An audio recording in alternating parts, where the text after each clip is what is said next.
Живеете во за или против, јас сум Љупчо Цветановски. Срекна нова година, еве на почетокот на оваа година да ни биде поубава од минатата.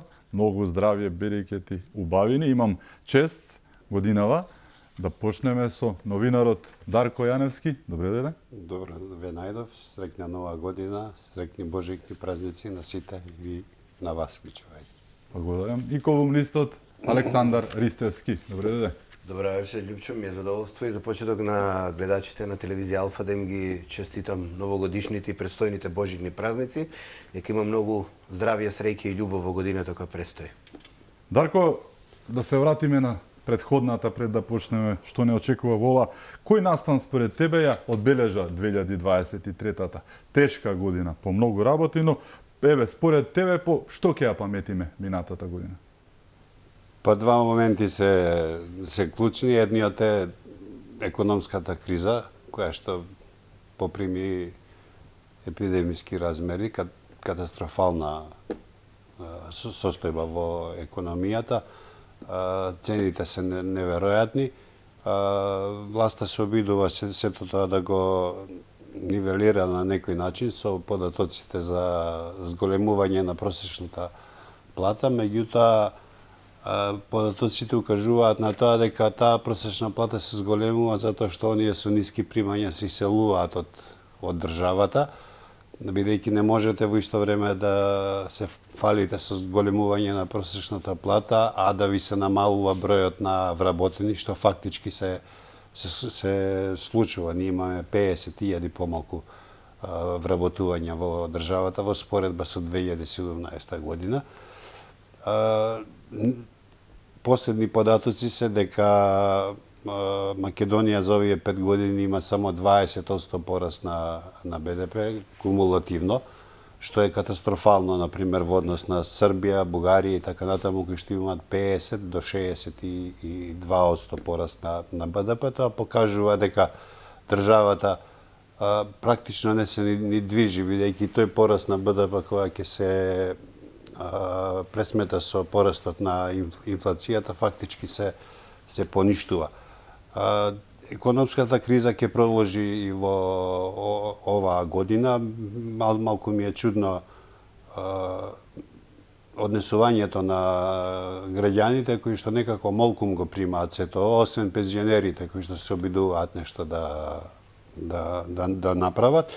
Власта се обидува сега сето тоа да го поништи со овој предизборен подкуп 1000 денари на деца од основно училиште и на студентите. Тоа нема, ќе се потрошат многу пари, а тоа нема значително да ја подобри економската состојба на граѓаните. Вториот момент е корупцијата, која што веќе не се ни крие, знаете, таа од секогаш постоела во Македонија, меѓутоа барем претходно властите се обидувале да ја сокријат. Сега не се ни крие дека кој што стигне краде, таа е од највисоко до најниско ниво стигната. Дојдовме до таму да американската амбасадорка или не знам холандскиот амбасадор и веќе кои ќе го прашаат, веќе ни зборуваат за тоа дека станува збор за епидемија на корупција. И тоа се двата глобални, генерални моменти кои што ја одбележуваат оваа година. Не знам како народот ќе преживее оваа зима, бидејќи таа допрва доаѓа, сега сме јануари. На јануари, февруари и март се најтешките месеци. Се покажа минатото лето, се покажа дека оној момент кога Македонија како земјоделска земја има возможуваше на своите граѓани летото да го преживеат со поевтини земјоделски производи, дека сега веќе и тоа не е така. Бизнисот во трговијата со зеленчук и со овоше го презедува експоненти на политичките партии на власта и они диктираат енормно високи цени, не баре се наоѓаме во Шведска, така што која што не произведува, туку е увозно зависно за тие производи. Така што веќе го нема ни тој период од 3-4 месеци кога граѓаните можеа да здивнат малку од економската состојба и тоа ќе биде еден од клучните предизвици на новата влада, која што ќе се избере после 8 мај. Резултати тешко дека ќе дојдат брзо, затоа што потоа доаѓаат летни одмори и така натаму, меѓутоа или тоа ќе се решава екстремно брзо и со радикални мерки, не мерки од типот на тамошно сиромашување на народот, односно мерки кои што вообичаено ги предлага Меѓународниот монетарен фонд, кои што значат штедење, туку напротив со една експанзивна економска политика која што ќе значи привлекување на странски инвестиции и зголемување на приходите на населението, а во исто време држање на инфлацијата на ниско ниво. Вака кажано, тоа може да изгледа смешно и неизводливо, контрадикторно едно со друго, меѓутоа или во тоа ќе се успее или овој народ ќе пропадне, бидејќи да не заборавиме 90% од населението живее во некаква сиромаштија. Само кај нас пред некој ден испадна податок дека околу 500.000 луѓе живеат со 150 денари на ден или со помалку од тие пари и тоа го нарекува умерена сиромаштија. 2,5 евро. Јас не знам што значи тоа да бидеш умерено сиромашен, тоа му доаѓа како малку бремена девојката. Со 150 денари на ден ти гладуваш. Не си ни сиромашен, ни умерено сиромашен, туку не си ни сиромашен, ти си гладен. 2 леба и гладен. јогурт. 86, мислам, ако не грешам сега, меѓутоа околу 80.000 луѓе живеат со помалку од 80 денари на ден. Може да замислите, тоа не е ни евро и по. Таа е економската состојба. Кога ги соберете двете овие групи, доаѓаме до бројката од 600.000 граѓани, доколку се точни, доколку не се фризирани за да бидат доколку не се поголеми, така, што е 1/3 од оние 1.800.000 кои што Државниот завод за статистика ги изброи, а и не се толку. 1,5 милион ако сме тоа. 1,5 милион, значи се повеќе од, значи некаде околу 40% од населението живее практично во состојба на глад. Во земја која што има над 200 сончеви денови и која што не е Шведска, во која што не може да се произведе ништо, па мора да се занимаваат со високо софистицирана индустрија и технологија.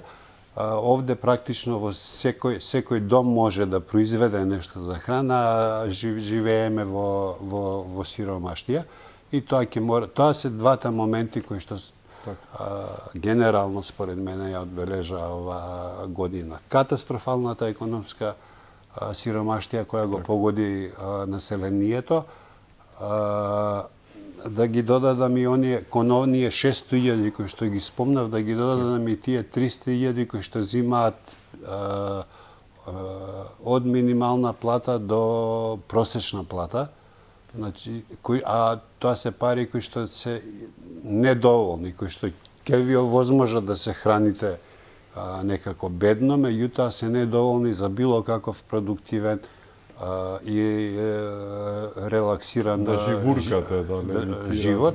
Едноставно живуркаат и на тој начин доаѓаме до бројката практично од 1 милион граѓани на оваа држава, практично преку 60-70% од населението кој што има екзистенционални проблеми. Можете да замислите дека во таква ситуација вие не можете да размислувате за развој на култура, за развој на уметности, за било што е надвор од задоволување на основните... Преживување. Од преживување, да. економијата и корупцијата, ова што го кажа Дарко, е многу поврзано, мислам, едно со друго, затоа што имаме таква корупција каква што имаме, без граници, имаме и економија таква што имаме, каква што имаме, затоа што оние што се корумпираните па не ги ни интересира, мислам, нели, економијата. Еве, видувањето на Дарко е тоа, корупцијата и економијата. Според тебе, што ќе обележи ова 2023 година што помина? Па дефинитивно 2023 година беше година на бројни скандали, толку многу што дури не можеме ни да се навратиме на сите.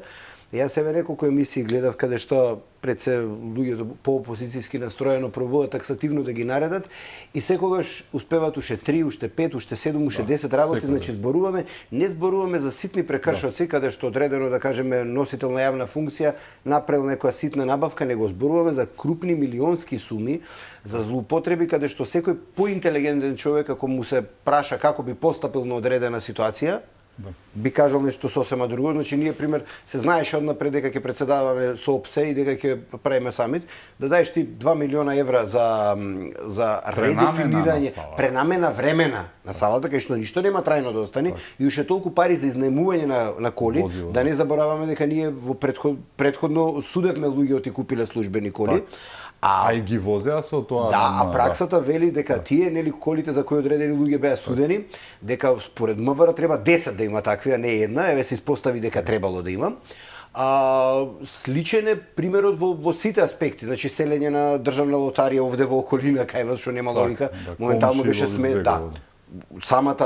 самата лотарија е сместена во Нова Македонија, во македонска телевизија на 18 спрат. Не знам која е потребата во Визбегова да дојде. Башка далеку, башка премногу скапо, нели? Соледничко, да. Патем за тој износ кој се дава, јас не знам дека на некоја државна институција е дозволено склучува договори на 10 години.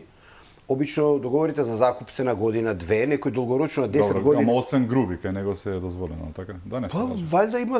Во оваа, да. Се разбираме. Еве со градењето на автопатите, јас колку што знам, од автопатите веќе мислам дека околу 15% или 20% од севкупната сума милиарда и кусур веќе е платена. Не гледаме работа на терен, на вистина интересен концепт на работа. Јас искрено се надевам дека ќе биде брз, ефикасен и убав, но некои проценки велат дека со експроприација и со некои други работи, дека тие милиарди, да не забравяме, милиарди и 300 е предвидено само градбата да биде. Без експроприација, без непланирано, сосема веројатно дека ќе оди преку 2 милиарди, што на вистина е фасцинантно. Јас не знам такви цени во Европа јас не сум видел. Може би во Норвешка на фјордовите кај што градат под мраз или нешто. Добро, и Косово го закрпија истите за така убава сумичка, да. Да, и тоа на одредено место се гледа дека е таму експресен пат, а не автопат, ама тоа е веќе друг муабет. Мислам, сите сами знаеме што е автопат со разделеност, не со средишна, долга е приказната. Така да, ова што не го гледаме, а обичниот народ секојдневно или еве вработените во институциите секојдневно го чувствуваат, веќе станува маргинално. Знаете, затоа што кога јавноста ќе обремени некој скандал, што има 2, 3, 5, 10 милиони евра, каде што има незаконско трошење или било што, веќе фарсично станува да збориме за институции, за не знам, за ситна злоупотреба, за непотребен кадар, непотребно вработување, лоши набавки, користење на службени возила, се. Тоа веќе станува, како да ви кажам, дури непотребно кажано, а се случува секојдневно во сите институции на територија на цела држава. И сега ние ако имаме 1300 или 1400 колку се директори и институции, и ако имаме едно 20 на министерства, и ако имаме еден куп, рачунете што се случува во институцијата. И Дарко тоа го напомена, на вистина дури фасцинантно дека кај народот веќе дури нема желба за бунење, него има една форма на летаргија и своевремено и гадење. Апатија, рамнодушност, апатија, но знаете како викат, имаше една фраза дека е најтемно пред зората, има и една друга работа. Плаши се од народот кој почне да ќути. Затоа што додека рипа и додека скока, знаете, нервозен, ама пак се контролира. Кога ќе му пукне филмот, е очигледно дека веќе луѓе, ние се доаѓаме во ситуација кај нас пензионерите да штрajкуваат. Прв пат во историјата на Македонија. Прв пат во историјата, знаете зашто? Затоа што пензионерите кај нас како социјална категорија, може би е прашање, еве јас имам некои солидни познавања, нели, како дополнителна дејност, тоа што го работам во сфера или на осигурање и на пензија и останато, долго време им се мачкани очите на таа категорија граѓани. И системот пензиски функционира доколку, како што Дарко претходно напомна, има и маса на луѓе кои работат и плаќаат придонеси и се, за да тоа купче се наполни. Ние со одливот на работоспособното население се намалува кој би го полнил тоа купче пензиско. Значи, пензиите не се нешто што гласат на ваше име. Дарко перспективно кога ќе зема пензија од тие пари јас што сум ги давала. Дарко во неговиот работен век тие пари што ги давал биле за татком и таткот и нашите родители. Значи тоа се вика генерацијска солидарност. И ние сега се фаќаме во ситуација да перспективно расте бројот на пензионери, а се намалува и продуктивната моќ и работоспособното население и нивото на пари кои влегува во тоа купче. Целови начин кои се употреби за качување на минимална плата, за качување на просечна плата, нели она епохалното ветување на Зоран Заев со 500 евра плата, па вика еве не е 500, сега е 600 и нешто. Да, 600 и нешто, но парите немаат моќ. Зошто? Предмалку нели кажавме сега, кога ние во сезона, кога било ударно, краставицата била 100 денари кило. Кога доматите биле над 100 денари? Ние сме се гордели, кога биле пиперките изгор скапи, човек да не може зимница да направи. Сонуваа луѓето за лубеница и за диња годинава. Пензионерите не може да си го дозволат. Кога татко ми службено, не се симна воопшто. Кога татко ми службено пред 25 години беше во Швајцарија или негде, ми викаше фасцинантно, вика, купуваат, вика, лубеници диња на парче. Кај на сега почна да се продава на парче. Годинава, да. Сами сите ние знаеме, еве јас кога сум бил помал, сме купували ти Љупчо лубеница од 6 кило, од 8 кило, 10 кило и не ти било проблем да ја платиш. Да, ми од помалите од 8 кило. Да, од помалите па 12 кило и сме јаделе 2 дена и сме уживале. Сега луѓето почна да купуваат парче завиткано со фолија. Пазете, ние не сме Шведска. Да. Ние не сме Ирска што не произведува ништо, па не знам, јаде јаболки од Нов Зеланд. Ние сме земја кај што автентично ги имаме производите. Но пазете, историски расте износот на пари кои се даваат во субвенции. И тоа се испоставува дека очигледно субвенциите се начин како да се исцрпат парите, исто како и фондот за иновации еден куп луѓе, да си подели врхушката на власт заедно со нивните следбеници, како да си подели пари. Јас такви смешни иновации, такви земјоделски субвенции во животот не сум видел. Значи гледаме каде што државата преку своите нели пиони алоцира средства до луѓето кои им одговарат, им ги дава парите и тоа е тоа. А ние се помалку имаме насади, се помалку имаме зафаќање земјоделско и се помалку имаме регистрирани земјоделци. Значи ние од земја со 250 сончеви денови, земја која блика од вода, земја која во голема мера има плодна почва, кај што расте се, ние дојдовме да увезуваме земјоделски производи од Албанија и од некои други земји и со полош квалитет, лук носиме од Кина, мислам, стварно станува фарсично. Се уништи буквално се. Така да 2023 година е година на негативен пресврт, каде што почнеме некој формален западен живот да живееме, со некакви формални западни примања, нели се тешиме, порано беше муабетот, работиме за 200, за 300 евра, сега работиме за 500, 600, 700, 800, некој, но и тие што работат за тие пари, за разлика од поранешниве 200 евра со кои живееа некако, сега со овие 500 или 600 не можат крај со крај да закрпат. Катастрофа. Так. Дарко, имаше, како што кажа и Александар, многу афери, но дали ќе се сложиме дека најморбидната афера, и можеби аферата што ја одбележа ова мината година, е аферата онкологија. Начинот на кој што се појави, ја протурка, односно обелоденија новинарите, па беше толку голем одгласот на во јавноста што власта мораше да прифати, демек да работи нешто. Поминаа 4 месеца, Дарко, крајот на август, почеток на септември се отвори ова морбидна афера, афера во која што се земани лековите на луѓето болни од рак, препродавани, добивале физиолошки раствори, како и да е целата вистина е премногу грда.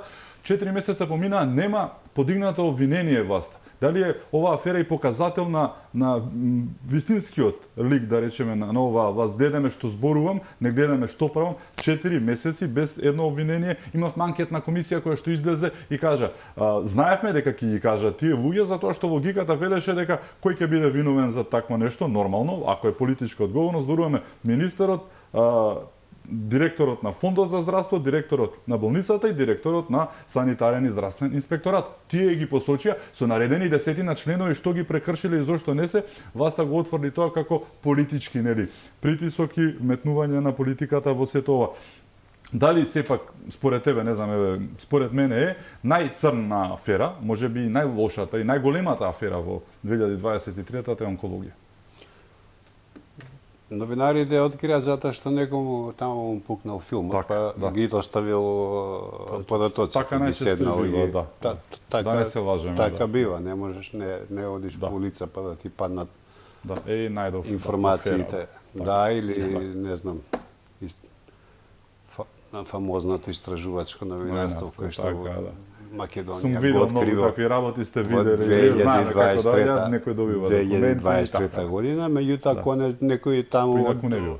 му дошло преку глава од оваа морбидна ситуација и целата работа се обелодени. Јас сеќавам дека еднаш реков таму во болницата во Прилеп се расипа компјутерскиот томограф или апаратот за магнетна резонанца.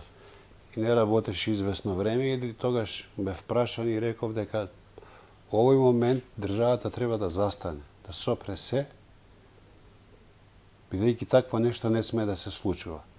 Ако државата требаше да сопре тогаш за еден таков обичен дефект на еден апарат, овде требаше, значи комплетно обвинителството не само да влезе тука Да. и да не излезе до сега. Таму и експресно таму да се расчисти ситуацијата со поднесување на обвинение и со водење на судски процес, бидејќи во крајна линија сега логиката на обичниот човек е дека сето тоа оној момент кога се обелодени дека престанала таа трговија, меѓутоа кој ви гарантира дека тие кривични дела не се повторуваат и сега и понатаму, само со поголема внимателност и поголема предпазливост. Да се играш со луѓето со болни од рак е прилично морбидна состојба. Тоа немаше, ако беше формирана анкетна комисија, меѓутоа немаше расправа за тоа во собранието, ниту беше посочено обвинителството во смисла на тоа да поажурно се ангажира околу таа состојба за многу помали работи. Ако се сеќавате на времето во таа фамозна инструирана шарена револуција, за многу помали работи се реагираше и пред Уставен суд и пред судовите и така натаму. Овде требаше комплетно обвинителството до сега да ја расчисти таа ситуација, меѓутоа кај нас така како што не функционира, значи да ја погледнеме малце работата и од другата страна. Имате таму некој обвинител кој што си вели сега јас треба да трпам политички притисок, да влезам таму, а после тоа да трпам политички притисок да го забошотам тој случај за таа плата за која што ја зимам, додека некој создавал милиони. Да е само онкологија, во крајна линија ќе кажешме добро, еве колку време треба, ќе се сконцентрираме на таму, на тој случај. Меѓутоа, работата со корупцијата и со криминалот во власта е до тој степен расширена што практично каде и да се свртите, вие едноставно нас ни требаат 5 обвинителства и пак Само по тие прашање институции, и пак е прашање дали ќе ја завршат работата. Потребна е, звучи како фраза, меѓутоа потребна е сериозна реформа во правосудниот систем во Република Македонија. 20 години наназад се сеќавам ми беа поставени прашања за еден тогашен неделник и реков дека или Македонија ќе биде правна држава или нема да постои, а се покажува дека таа се помалку постои затоа што не е правна држава. Не смее да ви се случи. Не е работата дека сега обвинителството ќе влезе и ќе поднесе обвинителен акт. Патем нели имаше судска постапка за екс-директорот и го ослободија од обвинението за несовесно работење во службата. Не е работата во тоа дека ќе влезе обвинителството и ќе понесе обвинителен акт. Знаете, во кривично-правната теорија се докажало дека ниту обвинение, ниту казна го намалуваат степенот на криминал во една земја, туку криминалот се намалува тогаш кога потенцијалниот криминалец се плаши дека во секој случај ќе биде откриен. И тоа е најголемата превенција. Тогаш тој се откажува од вршење затоа што знае дека порано или подоцна казната ќе го стигне. Доколку тој е сигурен дека ќе помине без проблем. Во голема мера сигурен, со голем степен на веројатност е сигурен дека ништо од тоа нема да биде, дека ќе потплати, дека ќе подкупи, така ќе сврти неколку телефони и целата работа ќе се запошоти. Тогаш криминалот доживува експанзија, независно од тоа што сега од сите криминални случаи, коруптивни афери кои што се случија, еден или една може да има судска разрешница за да се смири народот. Може да се одбере некој Рашковски или некој Мухамед Закири, тие да бидат осудени или еден од нив двајцата и да се покаже еве ние се бориме против. Не е тоа идејата. Такво нешто не смееше да се случи доколку оваа држава постоеше обвинителство и постоеше судство, и доколку МВР си работеше својата работа, бидејќи МВР не е само сообраќајна полиција која што мери со која брзина возите, туку основната дефиниција на МВР е дека е орган кој што се го гони криминалот. Значи првичната институција која што започнува со гонење на криминалот е МВР. Не е можно дека уште дека ова сега се случило само во 2023, дека претходно не се знаело, тоа се случувало години наназад, кој знае колку. Сите знаеле за тоа, сите што се инволвирани или што се на некој начин се во допир со тоа, и сето тоа можело до сега да се направи. Значи, од тука сега работата не е само дали ќе се откријат тие кои што се виновни за самиот случај, туку и сите оние кои што овозможувале тоа да претходно да не биде откриено и кои што овозможувале тоа да се случува, почувајќи од министерот. Не може ние министерот да го главата така. Молам? Рибата смрди од главата, само кај стаја смрди од башката. Не може така. Не може ние да го абсолвираме од одговорност еден министер. Не може министер да не знае дека таму се препродавале лекови. Не, внимавајте, не е тоа без намера да омаловажувам било која клиника, меѓутоа не е тоа некое беззначајно кожно заболување. Овде се работи за тоа дека луѓето заболуваат и еден дел од нив за неколку месеци умираат. Сето тоа едноставно не било возможно. Не било возможно, посебно не во држава како што е Македонија, каде што сите работи за кратко време се дознаваат. Дали онкологија е најголемиот скандал годинава и во комбинација со сето ова што го кажа Дарко, зборуваме за обвинителство со 1% доверба, судство со 2, МВР се уште фигурира малку погоре, целата таа комбинација дали е причина за ова што го живееме денеска и токму онкологија како пример на нешто што е толку фрапантно, толку безобразно направено, а нема никаква разврска и сето е 4 месеци стои во место, ништо. Јас почнувам од една основна нешто колку треба да си садиста, колку треба да си бескрупулозен да работиш. Почнувам се од најниските луѓе, значи ние нели бараме и реално потребна е вина и кај министер, и кај директор на клиника, и кај директор на болница, и кај директор на се. Но реално, ајде да го спуштиме на наједноставно ниво, на ниво на сестри, на доктори, на било кој, колку треба да си бескрупулозен, да знаеш што правиш, да му даваш некакво условно речено пласибо на човек каде што болеста де факто може да се запре или санира или анулира времено со сите тие или да му дадеш барем уште неколку месеци живот. Живот или надеж, колку треба да си суров и клет како човек, колку треба да си одвратен како личност, да го правиш тоа. И прво тој што го прави тоа, значи тие сестри или тие докторки, прво тие, јас сум убеден дека никој на своја рака не го прави тоа. Значи некој што е па на толку ниско ниво, не верувам дека е толку мастермајнд да осмисли такво нешто.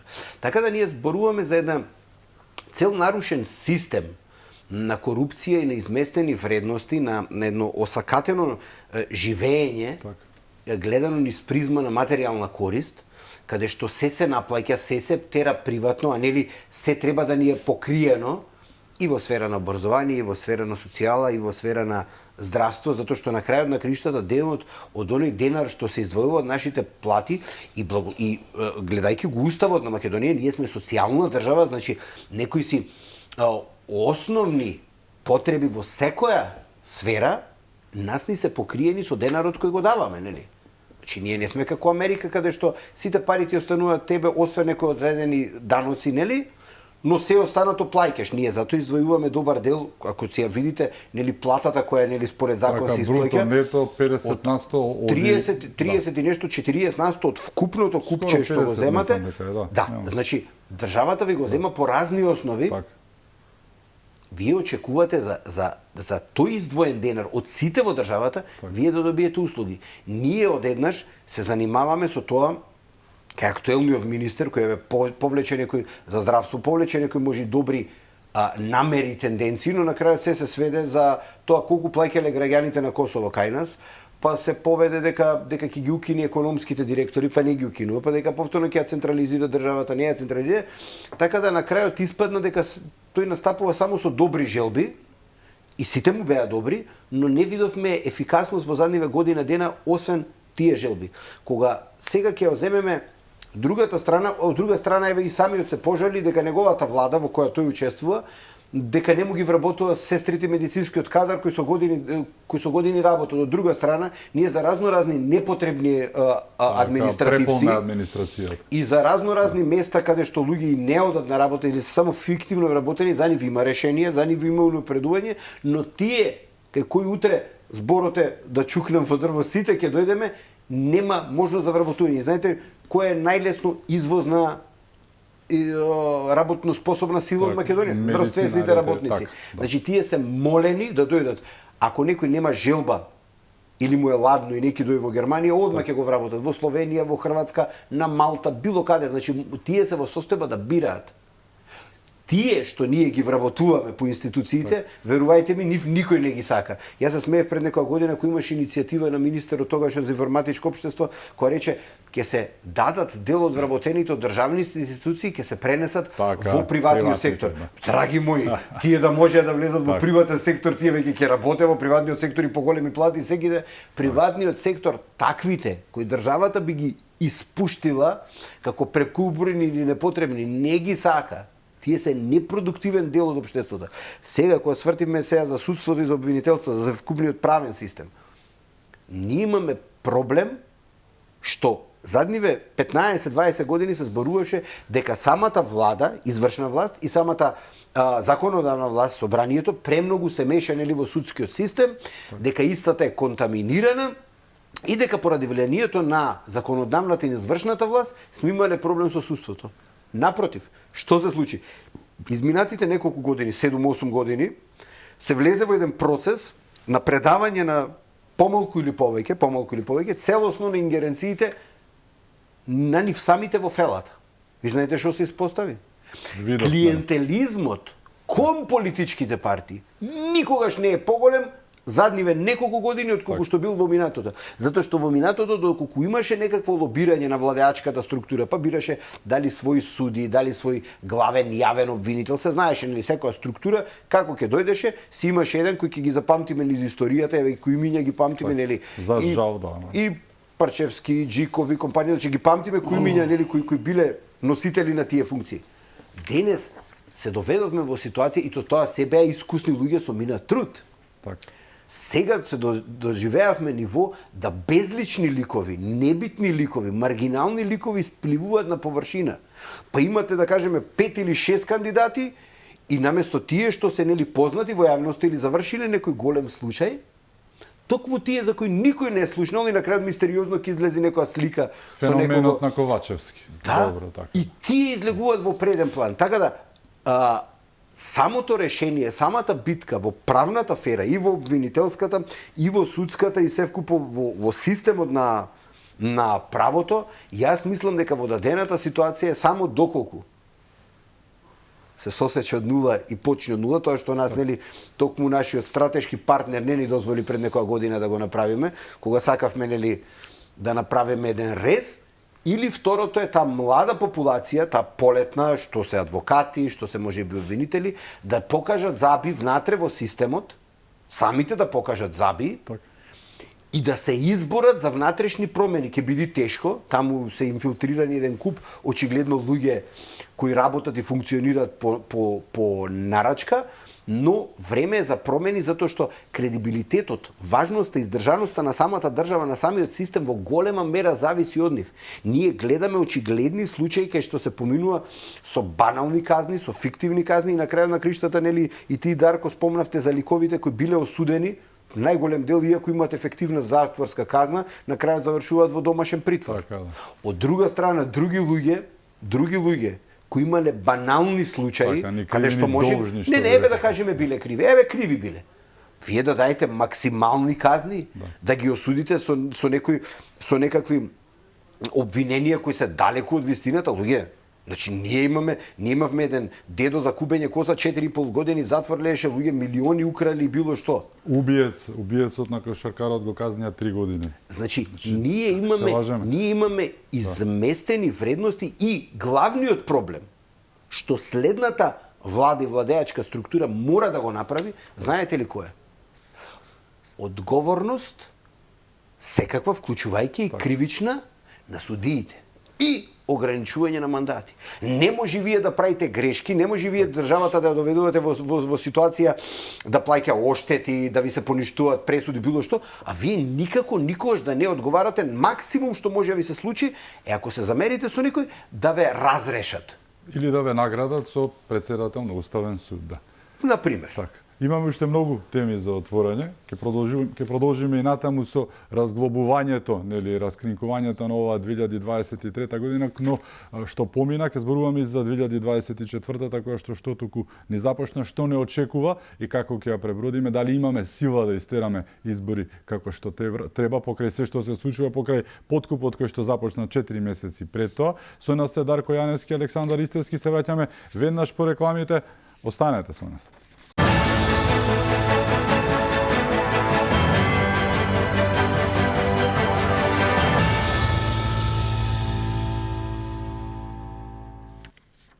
Се враќаме во За или против. Мои гости се Дарко Јаневски и Александар Истевски.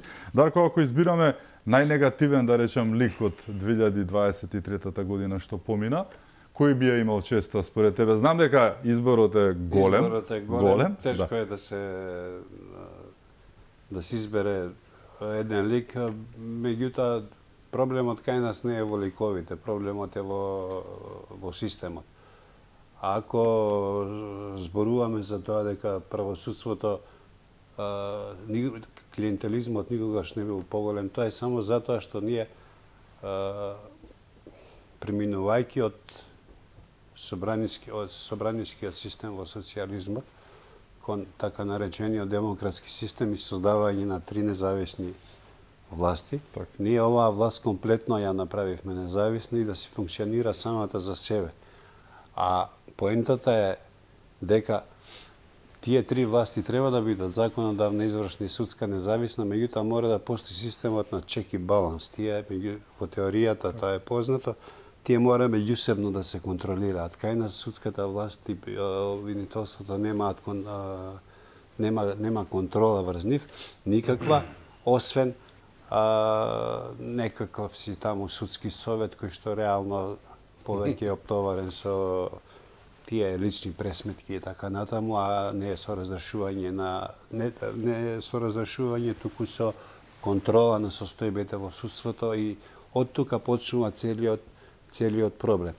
Вие можете да се и сега што се случува, наместо да го воспоставиме ние тој систем на чек и баланс, значи извршната, законодавната и судската власт да се контролираат едни со други, ние имаме состојба кога секоја е независна, функционира сама за себе, а се сведува потоа на вртење на телефони и да и тоа остави го на страна, ова реши го на овој начин или на оној начин и така натаму. Од тука, значи, ние имаме системски проблем. Ние демократијата ја свативме на погрешен начин. Не свативме како поле за неограничена можност за крадење, за криминал, за создавање на банди кои што се богатат и кои што ја користат власта за богатење. Значи, создавање на 1% од населението ги контролира 99%, другите 99% служат само како инструмент за овие 1% да можат да се богатат и да живеат лагодно. Од тука ние имаме системски проблем. Или ќе го смениме тој начин на однесување, ќе го воспоставиме системот на чек и баланс, кој што не е ништо ново. Тој е познат и во теоријата, и во праксата. Не дека е идеален. И таму се случуваат и во така наречените најдемократски држави корупција постои. Не знам, дефинитивно факт е. Само самите што ја решава. Да, се обидуваат барем да ја решат. Например, не е никаква тајна во Соединетите држави и затоа имаат право да ни префрлаат. Не е никаква тајна дека Фајзер корумпираше одредени структури во власта за да му Синот на председателот Хантер Байден на суд, така. Дали тоа ќе заврши со пресуда или нема да заврши, ниту знам, можеби и да не заврши, меѓутоа барем се обидуваат. Кај нас корупцијата ние ја свативме како начин на живење, како нешто што е сосема нормално. Украл, па зар да не украде? Се снашол во животот. Првиот одговор е не политизирате, тоа не е точно политички. Јас пред некој ден напиша во последната колумна за денешен дека оној што може да украде, не украл, кај нас се смета за, нека ме простат гледачите, меѓутоа се смета за будала. Ти си можел, а не си земал. Ти што човек си? Ние децата почна, значи, веќе е срамота тие детето да го воспитуваш со вредности како што е честност. Не, него баш така, да се снајдеш. А тоа да се снајдеш значи гледај да дојдеш до позицијата која што ќе можеш да украдеш. Кога рол моделите се заедно и компанија. Тоа почнува наједноставното. Има се сеќавам за еден кога ми раскажува непосреден учесник за еден владин директор кој што требало да исплати одредена сума кон фирма која што е должник, па под масата на соговорникот вака му покажувал со прстите, плашејќи се да не го снима или нешто, дека ќе му ги плати парите, меѓутоа 30% треба да му плати него. Пазите, тоа е ниско ниво. Замислете што се случува во погорните структури, почнувајќи од премиерот и да не набројувам понатаму. Дали ти би можел да одбереш лик најнегативен во годината? Да, плејада се буквално цела армија. Факт е дека, да и тоа што го кажа Дарко, вредностите губењето и мислам дека ние сме шампиони во транзиција 32 години. Еве сега 33-та година ќе бидеме во транзиција, нели преминот од комунизам во демократија, амати демократијата сегашна ќе речат, но дали може да избереме? Ги има многу, со многу изјави, многу злодејанија да не речам, политичари особено да не се лажеме, но дали можеме да го избереме? Најнегативниот политичар не мора да биде од другиот дел. Види, еве, ме замисли останав без зборови, затоа што ако почнам ќе набраме на 40-50 луѓе сигурно. Војна и мир ќе ти треба еден формат. 40-50 збориме експонирани, кои цела јавност, цел народ ги знае. Јас во овој момент како главни експоненти би извил двајца. А тие, па еве, може и тројца. Тоа се тројцата главни носители на функциите. Председателот на државата Пендаровски, премиерот на владата Ковачевски, председателот на собрание Тала Џафери и еве може и одредени господи кои беа наградени на крајот на кариерата и во судската власт. Така да, ние се сведовме до ситуација каде што викаше баба ми Бог да и душа происти, немаат ни страмни перде. Значи, јас од денешна гледна точка не ја сваќам поентата на Државната комисија за спречување корупција. Прво, затоа што самите се доведува во ситуација, ја знам, и повеќе од очигледно беше дека овој изминат состав кој му завршува сега мандатот, дека се бореше, се трудеше, иницираше нешто, се труде и медиумски да има. Знаеме колку беа и затоа што и самите кажува колку беа спутавани или сопнувани и за преселба на просториите, и за број на вработени што им требат, но најбитното, најкруцијалното во тоа што сето она што они го сработеа како комисија заедно со вработените во тој систем. Ние апсолутно не гледаме никаква завршница на случаите кои се иницира или се обзнанија во јавност.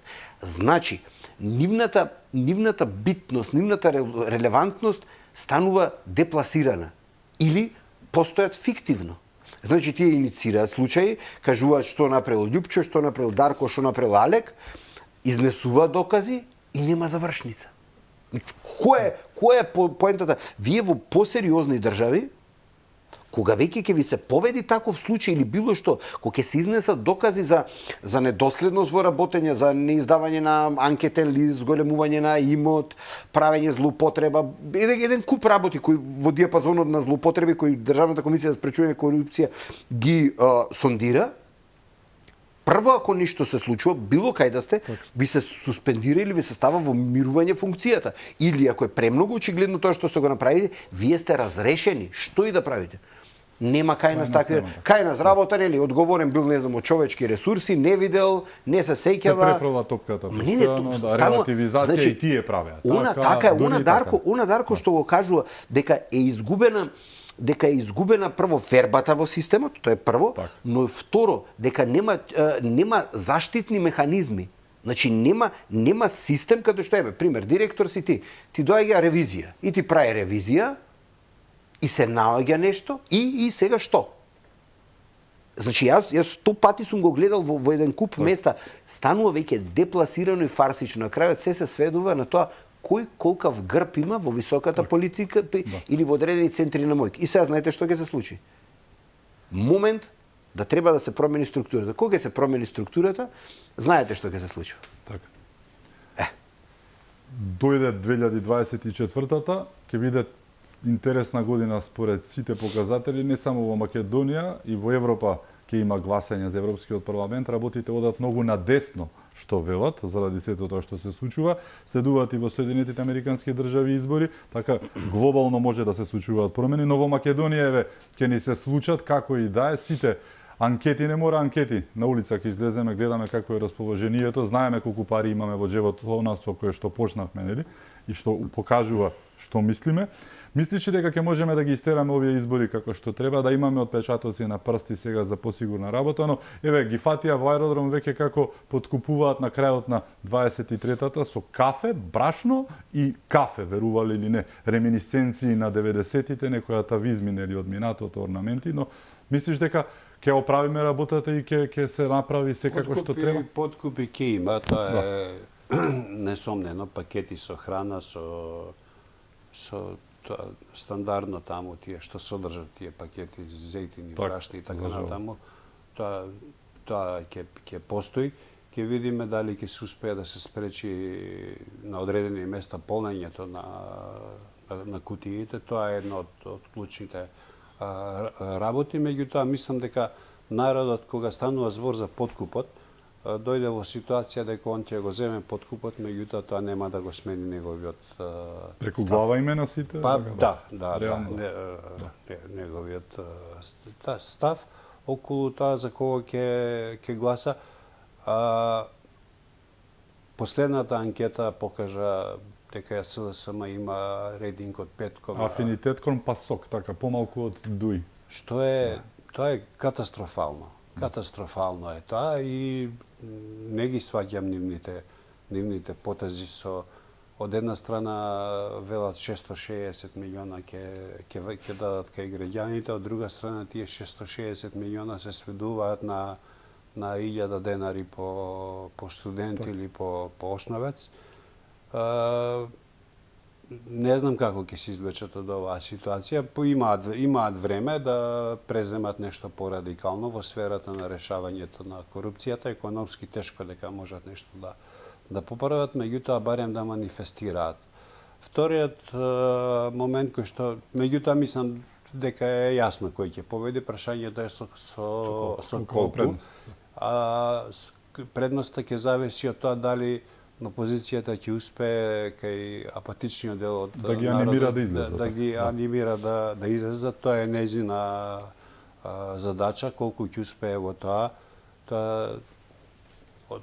толку и пратеници ќе добие. Втората работа која што ќе мора потоа итно да се решава, бидејќи ќе постои притисок од надворе, прашањето со Европската Унија. Новата власт ќе мора да се избори за тоа дека за историски Промена на преговарачката рамка. Молам? Промена на преговарачката рамка, вака со ова не може. Не мора да се крсти тоа така, на кој начин ќе го крстат не е Видовме не со е Украина битно. дека се е можно така Со што. Украина покажа дека се е можно, меѓутоа дека не може историски прашања да бидат услов за вие. Еве сега за неколку дена е Божик. Во Библијата имате две приказни за раѓањето на Исус. Едната е кај Матеј и таму по раѓањето на Исус ангел му се јавува на Јосиф и му вели бегај со детето и со Марија во Египет, затоа што Ирод нареди да се убијат сите новороденчиња во Витлеем. Наспроти тоа е приказната кај Лука, каде што од Витлеем одат во Ерусалим и постоја се населуваат во Назарет, значи нема бегство во Египет.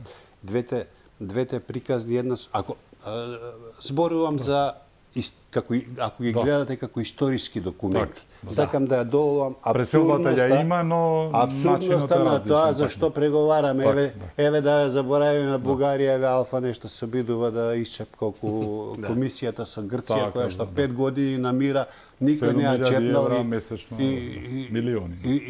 и не работи, а она е должна да го е формирана всушност за да го спроведе она од Преспанскиот договор дека името Македонија и припаѓа на Грција и така натаму. Значи имате две приказни за раѓањето на Исус. Замислете сега тие да ги дадете на некаква комисија да ги решава и од тоа да зависи дали е Лука или Матеј. Која е вистината и од тоа да зависи дали е вашето членство во ЕУ. Истото ние мораме да го докажеме, да се избориме во Брисел дека не може историски прашања. Дали Гоце Делчев е бугарин или македонец, може да екзистираат двете приказни. Дали Александар Македонски е грчки македонец или македонски македонец. Може да екзистираат двете приказни само доколку се има волја и во крајна линија Брисел ако треба во последна инстанца да го направи тоа што го направи со Украина и со Молдавија. Не може да ги однесе на кафе. На кој начин тоа ќе го сторат, тоа не е наша работа. Само да не се противат. Толку колку што ни приговараат за криминал и за корупција дека постои и зашто се оправа, толку и они мора да поработат на тоа да си го повратат својот интегритет меѓу населението во Македонија, бидејќи во овој момент Брисел за еден дел и за поголемиот дел од македонскиот народ е обична бирократска структура која што сака да го поништи македонскиот народ. Таа перцепција мора да се смени, меѓутоа они мора да поработат на... И поддршката е спуштена на ниво од 60 остава, како што памтиме пред 15 години беше 95. Помалку е од тоа, сигурно. Значи, ние за НАТО на времето, пред 15 години имавме поддршка за НАТО 80-85, за Европска Унија 95%. Ние кој сме се спуштиле според анкети на 60%, тоа е веќе алармантно. Па затоа не може, знаете, некој си Виктор Габер таму и било кој, не знам, ваму Драги Ѓоргиев, Ана Чупевска, сега, знаеш и ти, ќе преговараат, па со години, па тоа ќе се држи во тајност, па ќе се подпишуваат протоколи, па од тоа ќе ни зависи почетокот на преговорите. Такви преговарања се најубави затоа што кога вие ќе земете 2 македонски плати месечно за состаноци на еден од 3 месеци и се договарате нешто за нешто што немате, ако се договараат, не се договараат.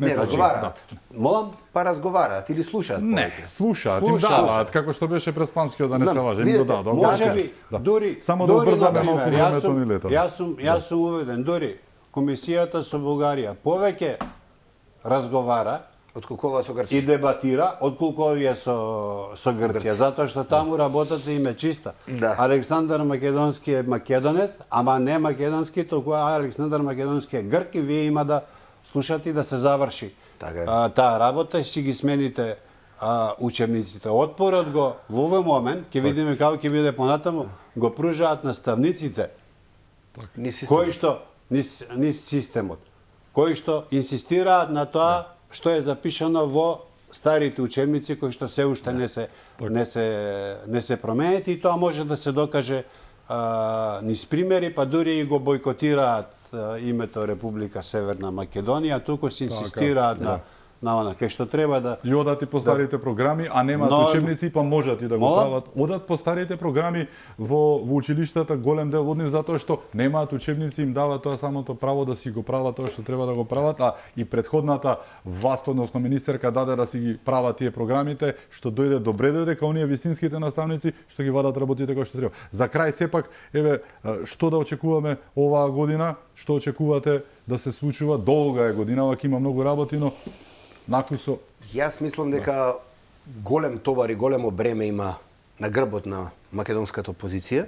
Се надевам и кај опозицијата, кај македонските албанци, иако за кај нив сум малку поскептичен, знаејќи како функционира изминатите години и како лошо ги манифестираат одредени политики и борба за власт. на копче најчесто. Барем кај нив сум и непромената на ликови, изборот на кадри, јас мислам дека многу повеќе македонската опозиција утре при промена на власта ќе се потруди да инициира квалитетна структура на македонски албанци кои се дел од институциите на системот и општеството, затоа што очигледно политичките партии тоа кај нив не зна да го направат. Ние де факто сме на некакво поделено општество по тоа прашање, мене ми е многу жал.